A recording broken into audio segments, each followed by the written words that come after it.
आमे गोटे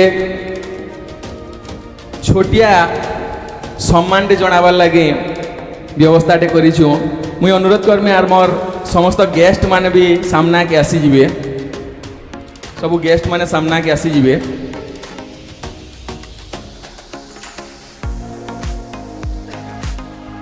आज्ञा मानकर अवदान बेहरापाली लगे जेतकी भी अच्छे हुए तो इन वर्णना करनी हुए।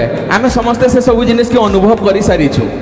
केवल कथा आकार रे नहीं, केवल गोटे सम्मान आकार रे आम से सब अभिव्यक्त करमु। आमर गाँव जेन भद्र व्यक्ति माने भी अच्छन समस्ते टिके प्रेजेंट रहे। मैं अनुरोध करमी नवीन बरिहा से भी आसबे मंच के। आम आज्ञा मान गोटे सम्मान जनामा।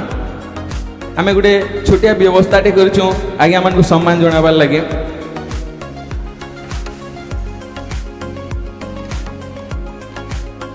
आपण माने समस्ते जानिछन आज्ञा मानकर अवदानटा काणे जे जार नेतृत्व रे स्कूलटा परिचालना होचे, गोटे श्रृंखलित परिवेश रे गाँव उन्नति होचे स्कूल के नहीं करी। आपण माने समस्ते जानिछन स्कूल रो अवस्था काना थिला वर्तमान काना हेलान, गाँव रो परिस्थिति काना थिला वर्तमान काना हेलान, से सब जिनिस कहबार के मते नहीं पड़े। से सब जिनिस आज्ञा माने समस्ते कहूतिले जे शिक्षार उन्नति हेले गाँव रो उन्नति से निश्चित भाव आम से सब जिनिस अनुभव करिछु।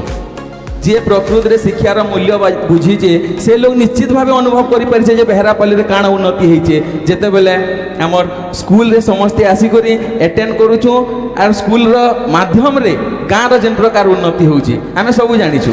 तो केवल से सब जिनिस स्कूल रो माध्यम रे ई आज्ञा मानकर माने माध्यम रे प्रचेष्टा रे से सब जिनिस सफल हो पारिछे। आर से सब जिनिस रो लीडरशिप नहीं छन एचएम जी अछन सुशील कुमार मेहर सार, तांको ठानु मुई आरंभ करामी। आ अनुरोध करमी हमर एसएमसी चेयरपर्सन जी अछन पप्पू भोई सार, से जेन आमे मानपत्रटे तैयारी करिछु सार को सेटा हमर तहसीलदार सार माध्यम रे सम्मानित कराबे। मुई अनुरोध करमी पप्पू को।